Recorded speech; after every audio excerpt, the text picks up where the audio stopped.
ഇന്ന് സത്യപ്രതിജ്ഞ ചെയ്ത് അധികാരമേറ്റ ഇടതുപക്ഷ ജനാധിപത്യ മുന്നണി മന്ത്രിസഭയുടെ ആദ്യ യോഗം ചേരുകയുണ്ടായി.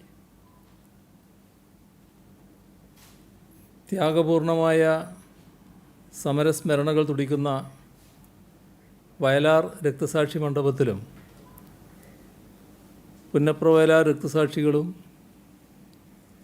കമ്മ്യൂണിസ്റ്റ് പ്രസ്ഥാനത്തിൻ്റെ ആദ്യപതികരായ സമുന്നത നേതാക്കളും അന്ത്യവിശ്രമം കൊള്ളുന്ന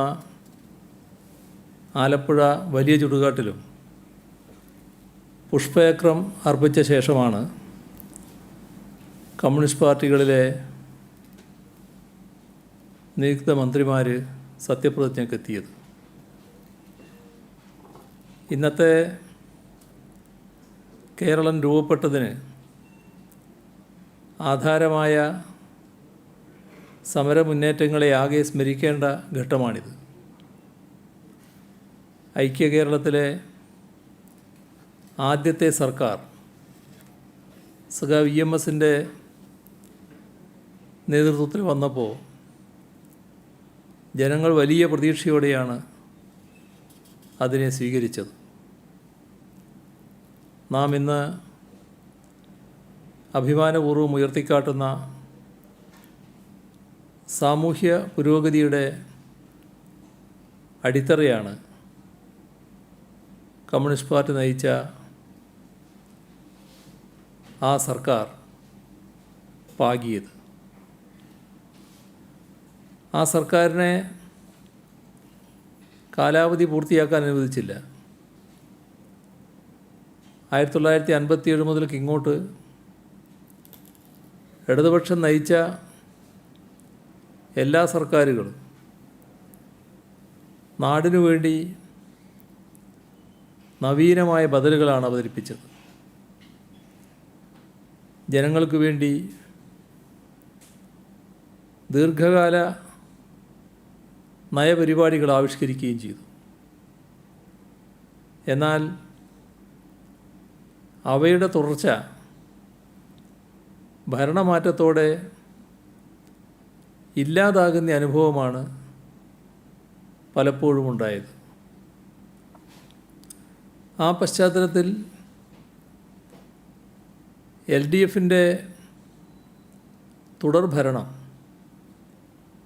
കേരള ചരിത്രത്തിലെ സമുജ്വലമായ പുതിയ തുടക്കമാണ്. കേരളത്തിന് മുന്നോട്ടുള്ള പാതയൊരുക്കാൻ ദീർഘദൃഷ്ടിയുള്ള ഇടപെടലുകളാണ് കഴിഞ്ഞ 5 വർഷം എല്ലാ പ്രതിസന്ധികളെയും നേരിട്ട് സർക്കാർ നടത്തിയത്. അതിൻ്റെ തുടർച്ചയാണ് ഇപ്പോഴുണ്ടാകുന്നത്. ഭൂപരിഷ്കരണവും വിദ്യാഭ്യാസ ബില്ലും അധികാര വികേന്ദ്രീകരണത്തിന് വേണ്ടിയുള്ള പ്രവർത്തനങ്ങളും സാമൂഹ്യനീതി ഉറപ്പാക്കാനുള്ള ഇടപെടലും ഇടതുപക്ഷം നയിച്ച സർക്കാരുകളാണ് നടത്തിയത്. ആ അടിത്തറയിൽ നിന്നുകൊണ്ട് കേരള വികസനത്തിൻ്റെ പുതിയ പ്രശ്നങ്ങളെ അഭിമുഖീകരിക്കാനും പഴയ നേട്ടങ്ങളെ ഉറപ്പിച്ചു നിർത്താനുമാണ് കഴിഞ്ഞ 5 വർഷം സർക്കാർ പരിശ്രമിച്ചത്. കാർഷിക വ്യവസായ മേഖലകളുടെ ഉന്നമനം, പരമ്പരാഗത മേഖലയുടെ സംരക്ഷണം, പശ്ചാത്തല സൗകര്യ വികസനം, ഉന്നത വിദ്യാഭ്യാസ മേഖലയുടെ നവീകരണം തുടങ്ങിയവ പ്രകടന പത്രികയിൽ തന്നെ ഉൾപ്പെടുത്തിയിരുന്നു. പൊതുവിദ്യാഭ്യാസ സംരക്ഷണവും പൊതു സംവിധാനങ്ങളുടെ ഗുണനിലവാരം ഉയർത്തലും പ്രത്യേക അജണ്ടയായി തന്നെ ഏറ്റെടുത്തു. സമ്പദ്ഘടനയിലെ പരിമിത വിഭവങ്ങളെ ഉൽപ്പാദനക്ഷമവും സാമൂഹ്യ പ്രാധാന്യമുള്ളതുമായ പദ്ധതികൾക്കായി വിനിയോഗിക്കാനുള്ള ആസൂത്രണമാണ് സർക്കാർ നടപ്പാക്കിയത്. കിഫ്ബിയുടെ രൂപീകരണം, ഈസ് ഓഫ് ഡൂയിങ് ബിസിനസ് എന്നിവ എടുത്തു പറയേണ്ടവയാണ്. ഈ ഇടപെടലുകൾ കേരളത്തിൻ്റെ വികസന രംഗത്ത് വലിയ കുതിപ്പാണുണ്ടാക്കിയത്. LDFൻ്റെ പ്രകടന പത്രികയുടെ ഭാഗമായി ഓരോ വർഷവും പൂർത്തിയാക്കിയ വാഗ്ദാനങ്ങൾ പ്രോഗ്രസ് റിപ്പോർട്ടായി ജനങ്ങൾക്ക് മുന്നിൽ അവതരിപ്പിച്ചത് രാജ്യത്തിനാകെ മാതൃകയായി മാറി. പൊതുമേഖലയെ നഷ്ടക്കണക്കിൻ്റെ ഇടവേളയിൽ നിന്ന് മോചിപ്പിച്ച് ലാഭത്തിലേക്ക് തിരിച്ചു കൊണ്ടുവന്നു. മുടങ്ങിക്കിടന്ന ഗെയിൽ പൈപ്പ് ലൈനും ദേശീയപാത വികസനവും വൈദ്യുതി പ്രസരണ പദ്ധതികളും യാഥാർത്ഥ്യമാക്കി. അതോടൊപ്പം വിജ്ഞാന സമൂഹത്തെ വികസിപ്പിക്കുന്നതിനുള്ള കെ-ഫോൺ പോലുള്ള ദീർഘകാല പദ്ധതികൾ ആവിഷ്കരിച്ച് മുന്നോട്ട് പോയി. സ്റ്റാർട്ടപ്പ് മേഖലയിൽ വൻ കുതിപ്പുണ്ടാക്കി. ഓഖിയും നിപായും നമ്മെ വിഷമിപ്പിച്ച ദുരന്തങ്ങളായിരുന്നു. ഏറ്റവും പ്രയാസമനുഭവിക്കുന്ന ജനത ഉൾപ്പെടെ അണിചേർന്ന രക്ഷാമതിൽ ഉയർത്തിക്കൊണ്ടാണ് പ്രളയ ദുരന്തത്തെ നാം അതിജീവിച്ചത്. തുടർന്നാണ് COVID-19 വ്യാപനമുണ്ടായത്. അത് പരിഹരിക്കുന്നതിനുള്ള പ്രവർത്തനങ്ങൾ മികച്ച രീതിയിൽ മുന്നോട്ട് കൊണ്ടുപോകുന്ന ഘട്ടമാണിത്. ലോക്ക്ഡൗൺ അടക്കമുള്ള പ്രതിരോധ നടപടികൾ നാം സ്വീകരിക്കുമ്പോൾ സ്വാഭാവികമായും ജനജീവിതം താളം തെറ്റും. അവ മറികടക്കുന്നതിനുള്ള സാമ്പത്തിക സഹായങ്ങൾ ഉൾപ്പെടെ നടപ്പിലാക്കിയ പ്രവർത്തന പദ്ധതികൾക്ക് രാജ്യത്ത് ആദ്യമായി രൂപം നൽകാൻ നമുക്ക് കഴിഞ്ഞു. 20,000 കോടി രൂപയുടെ പാക്കേജിനും തുടർന്ന് നാട്ടിലെ ഉൽപ്പാദന മേഖല ശക്തിപ്പെടുത്തി തൊഴിലില്ലായ്മ ഉൾപ്പെടെ പരിഹരിക്കുന്നതിനുമുള്ള ദീർഘകാല പദ്ധതികൾക്ക് രൂപം നൽകാൻ നമുക്കായി. മതനിരപേക്ഷതയിലും നവോത്ഥാന മൂല്യങ്ങളിലും അടിയുറച്ചു നിൽക്കുന്ന പാരമ്പര്യം സംരക്ഷിക്കുന്നതിനും സർക്കാർ ശക്തമായി ഇടപെട്ടു. പൗരത്വ ഭേദഗതി നിയമം കേരളത്തിൽ നടപ്പാക്കുകയില്ലെന്ന് പ്രഖ്യാപിച്ചു.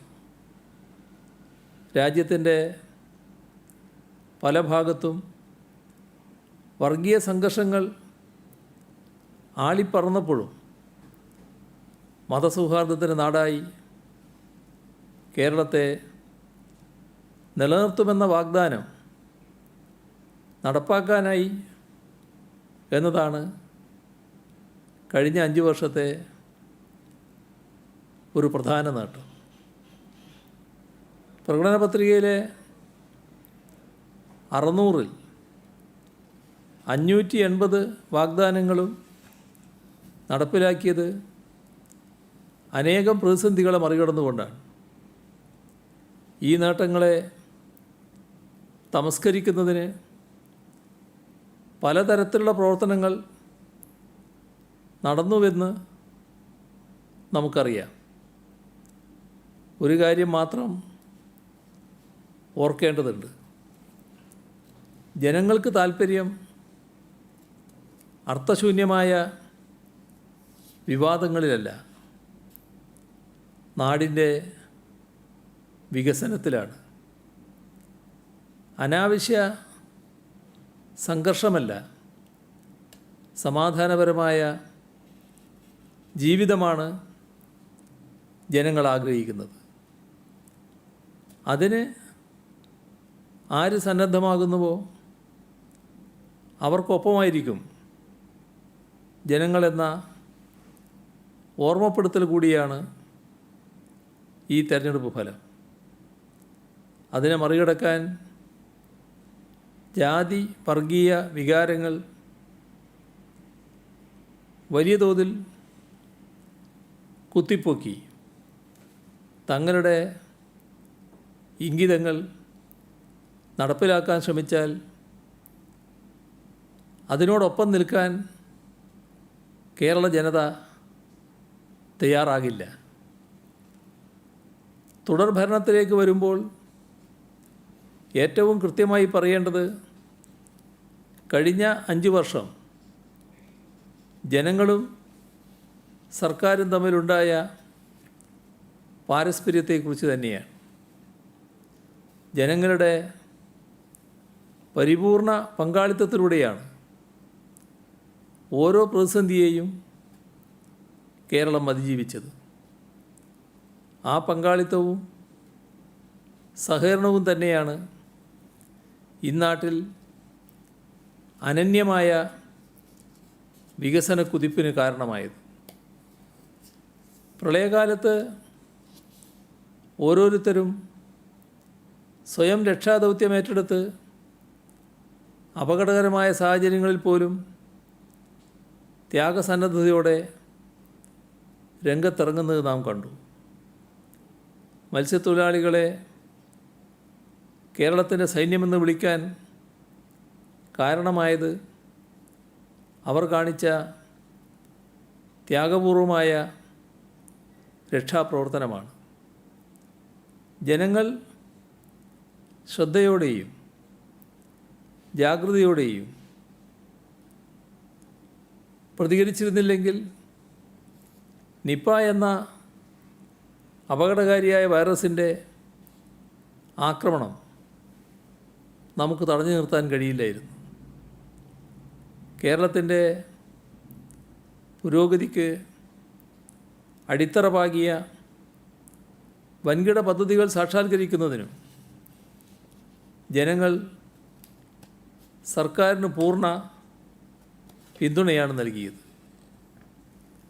ഇപ്പോൾ കോവിഡ് കാലത്ത് കേരളം മാതൃകാപരമായി വേറിട്ട് നിൽക്കുന്നത് കോവിഡ് പ്രതിരോധമെന്നത് ജനപങ്കാളിത്തമുള്ള ജീവത്തായ ഒരു പ്രക്രിയയായി നാം മാറ്റിയെടുത്തതിലൂടെയാണ്.